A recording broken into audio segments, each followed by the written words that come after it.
haqiqatda qadriyat degan narsa quruq gap bilan ifoda qilinadimi yoki buni qandaydir shart-sharoiti bormi degan savol bu dolzarb savol. Va ota-onalar o'sha quruq gapni o'ziga aldanib kelib bolalarni yo'qotib qo'ymayaptimi degan tushuncha. Qadriyat o'zi juda ildizi baquvvat narsa. Har bir jismni, har bir narsani qiymati bo'ladi, qadri bo'ladi. Qiymat bu pul bilan o'lchanadi. Qadr pul bilan o'lchanmaydi. Uni bahosi bebaho hisoblanadi. Bizning yurtlar, bizning ajdodlarimiz o'sha qadimgi dastlabki Buxoriylar, Termiziylar, Maturidiylar, Farg'oniylar, Xorazmiylar davridan boshlagan bo'lsa, oxirgi inqiroz ko'chalarimiz bor. Masalan, o'sha Leninning inqilobidan keyingi bizning yurtlarni mustamlaka qilgan davrlargacha jadidlar harakatlari bor. Bularning hammasi ana shu qadriyatlar asosiga jamlangan. Bularning birlashish nuqtasi qadriyat bo'lgan. Ildizi baquvvat nuqta bo'lgan. O'shaning uchun ularga nisbatan suiqasd uyushtirilsa ham, qatag'on uyushtirsa ham ularning fikrlari davom etib qolavergan. Bilamiz, o'sha qadriyat deganda biz ichida yashaganimiz uchun ko'pincha sezmaymiz. Bu katta ne'matligini, bu juda katta ya'ni bebaho narsa ekanligini sezmaymiz. Bizning maktabimizda ustozlar ham guvoh bilishadi, aytishadi.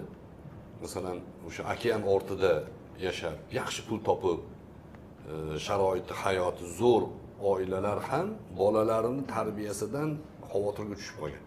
Nimaga desa, bizning o'zbekchilikdagi, bizning xalqimizdagi mahalla nazorati, kattaning hurmati, ota-onaning qadri, ustozga bo'lgan hurmat degan ya'ni shakllanib ulgurgan qadriyat chetga chiqqanda yo'qolib qoladi. U yo'q bo'lgandan keyin yosh bola taqiqni ko'rmaydi, yosh bolaga buni qilma, bu noto'g'ri degan tushuncha berish imkoniyati bo'lmaydi. Hatto ba'zi davlatlar bunaqa gapirgan ota-onani jazolaydi. Nimaga sen bolangni taqiqlayapsan? Bu erkin bu, xohlasa bundoq qiladi, xohlasa bundoq qiladi deb olib boradi. O'sha narsani ota-onalar ko'rganda his qilyaptiki, bu qadriyat boshqa narsa ekan. Odam har doim ertalab tong otganda ko'zingizni ochsangiz ko'rib turishligini, bu qadriyatligini biz bilmaymizda. Ko'z ko'rmay qolganda, bu ko'z bor ekan bizda, shunday ajoyib degandek.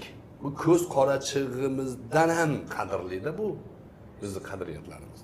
Bu keyin oddiy balandparvoz gap sifatida ishlatiladigan narsa emas.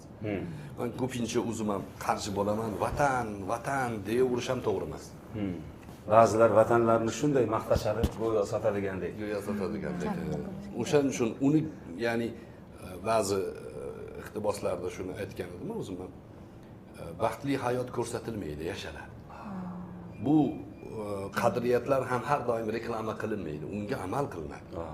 Biz bolalarimizni mana ta'lim yo'nalishida, matematika bo'lsin, IT yo'nalishi, SAT yo'nalishi bo'lsin, buni harakat qilamiz. Tizimimiz yangi yo'nalish, islohotlar bilan ketyapti, lekin o'sha ilmlar qadriyatga bog'lanmasa, biz jinoyatchining qo'liga qurol berganday bo'lib qolamiz.